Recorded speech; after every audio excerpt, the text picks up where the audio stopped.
So included in this posting of the latest episode from Clyde Lewis and GroundZeroMedia.org, we do have an article and a post from Cryptagon.com asking the question, has there ever been this much alien entertainment at once? The event is on NBC. V starts up again in November on ABC. Skyline, a new movie coming out in November. Battle Los Angeles coming out next year. 2 Alien prequels in the works. Earth Defense Force. Sam Raimi, still within the Alien universe. And also movies that I've never heard of in production called I Am Number 4, The Forever War, Heaven's Shadow, and also posted up is an interview with a guy named Larry Lowe talking about this viral disclosure and what the connections to, of course, the military media industrial complex are. So that takes us quite well to all the latest on cyberspacewar.com, and we'll start with the post of headlines under spooks, satnav, and sightings, and we'll kick it off with an article from the Christian Science Monitor where the Pentagon says the global cyber war is just beginning. The Pentagon is rapidly preparing for cyber war in the face of alarming and growing threats, say senior defense officials, who add that sophisticated attacks have prompted them to take the striking step of investigating the feasibility of expanding NATO's collective defense tenet to include cyberspace. But as such planning intensifies, the military is struggling with some basics of warfare, including how to define exactly what, for starters, constitutes an attack and what level of cyber attack warrants a cyber reprisal. Now, of course, they start to quote William Lynn, and listeners will recall in recent weeks we noted his article, again talking about the coming cyberspace war. As we've noted on this show since the beginning of cyberspace war over the last year and a half now, that there will be some type of catalyzing catastrophic event to shove a sort of I-Patriot Act down our throats, an I-9/11, which will bring us new controls, new licensing, new tiered level Internet 2, if you will. And just like all our misleaders anxiously await the next terror attack, these guys are anxiously awaiting an I-9/11. So they can shove down the ideas they've already got written down our throats. If we move to Danger Room, military spooks step up war on leakers. On Monday, the Army issued what it billed as a major revision to its regulation about turning in snitches. Of course, thanks to Secrecy News, FAS.org, for catching the change. Mostly, it informs soldiers how to stay alert against the ever-present threat of espionage, sabotage, subversion, and international terrorism that the Army faces and creates. But then Regulation 381-12 instructs Army personnel to rat out, quote, known or suspected unauthorized disclosure of classified information to those not authorized to have knowledge of it, including leaks to the media, end quote. Again, these are the amazing bits of hope and change, such as Obama administration pressuring ISPs to censor websites.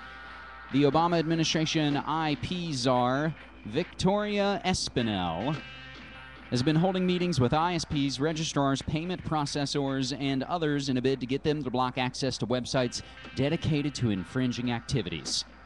However, as has been documented before, and this is an article from Paul Joseph Watson, the government deems such infringement to include political opinions which are antagonistic towards the state, leaving the door open for state censorship of free speech on the worldwide wiretap.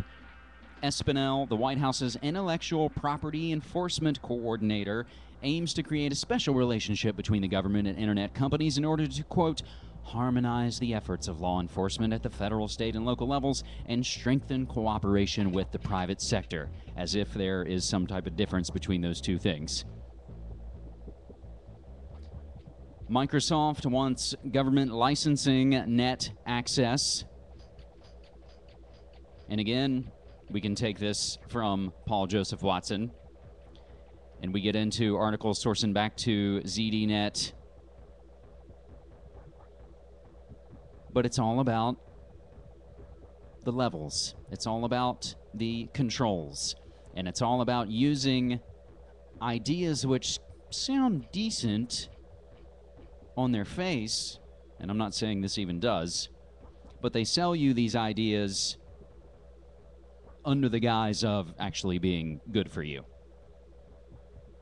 And you can scan down that article and see exactly their reasoning of why they want to do this. It's all about protecting you from malware. A writer on AOL has been keeping tabs on Alex Jones and the latest work from Infowars.com, and something they've been doing for the past several months is on certain days basically giving key phrases for everybody to go Google, which essentially games the Google Trends, and we can get those words to be on the top of Google Trends every single day. So this guy writing for AOL says that Infowars is whipping the internet into a frenzy of anxiety, as if bringing people the real context and subtext as best as any of us are able to do, that's really what's feeding the frenzy of anxiety. Pay no attention to all those smaller, crazy alternative media outlets. You need to go and stick with the source, with the professionals that you can trust. Iran says it's captured Western spies involved in nuclear cyber attack. More on that from dailytech.com, and we will get into a little bit more on Stuxnet, which we did go over last week. Of course, just coincidentally going on with the same time that the West is running Cyberstorm 3, a drill about malware attacking computer systems. Researchers using rat-robot hybrid to design better brain-machine interfaces. More on that from IEEE.org. UK man dies after his GPS sat-nav device sends him into a reservoir.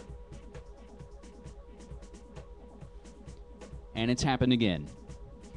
We can take this story from 3news.co.nz out of New Zealand, but it's about China.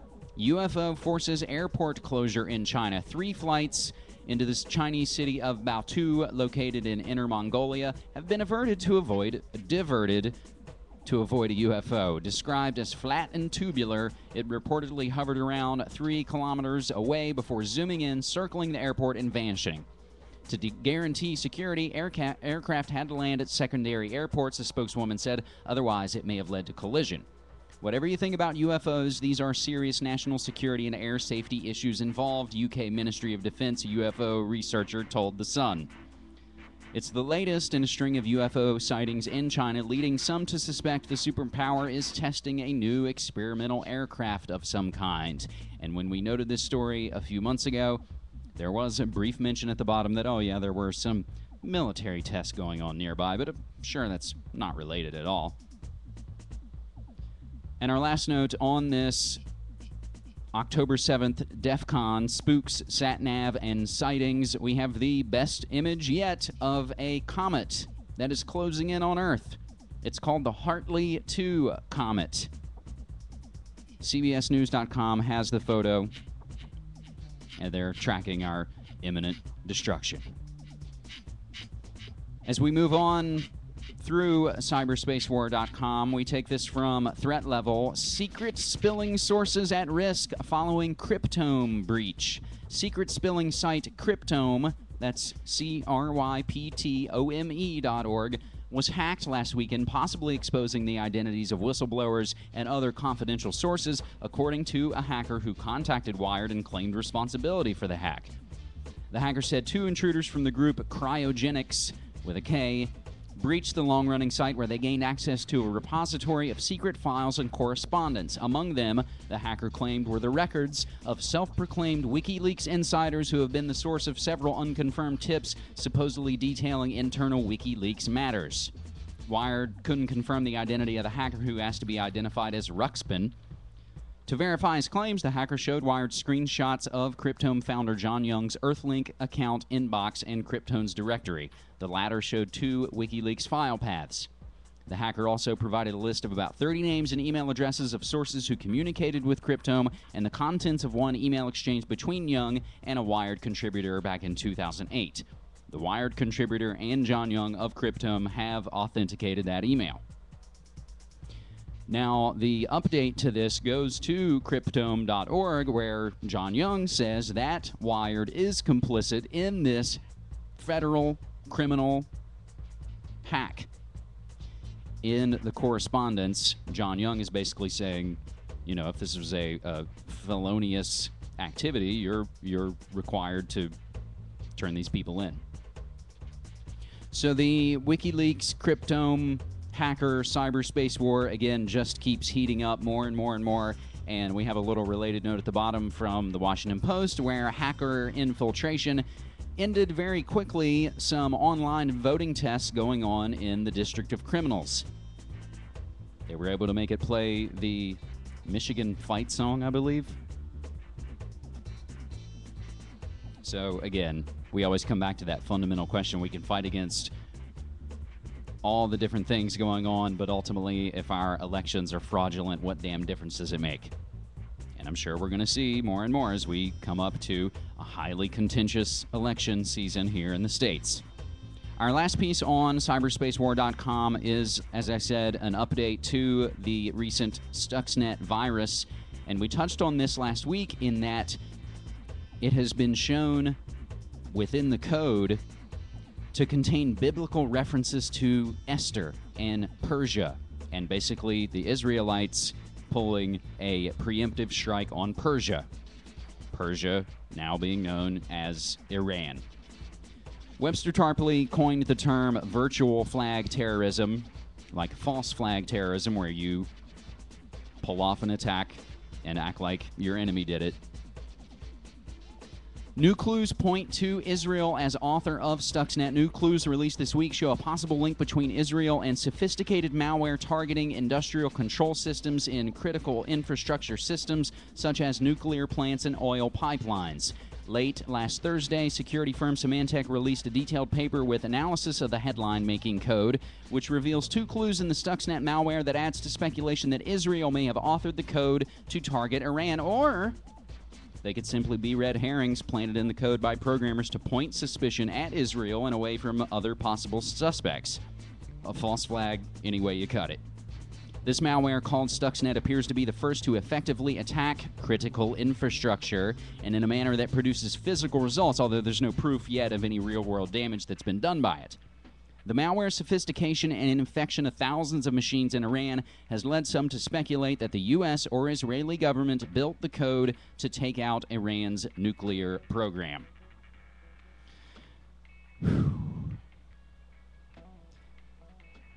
So, my friends, this will close out our cyberspace war update. So let's take a clip, and again, as we continue to try and just dive into virtual flag terrorism and possibly Israel being the author of Stuxnet.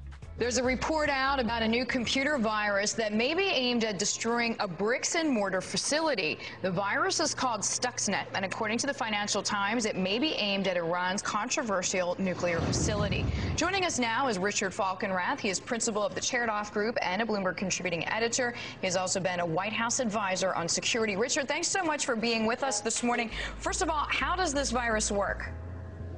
So this virus attacks the SCADA systems for industrial facilities, and that means supervisory data and control systems. What it does is it originally started with a USB drive. Someone would take an infected USB drive, stick it into a computer, and then it propagates through the system. It's a worm, which means it propagates by itself. It keeps moving through the system, and it hides its tracks. But Richard, I mean, does it have to be placed there? It seems like it does. It started with, we think it started with a USB drive that was physically connected to one of the machines, and then it went itself through the network. And the techie people who analyze this think this is one of the most sophisticated pieces of malware they've ever seen. And the reason for that is it's using stolen certificates, the legitimate digital certificates that real companies use to identify themselves when they communicate. They were stolen. And then it exploits 4 previously unknown vulnerabilities in the Windows operating system. These are called day 0 vulnerabilities.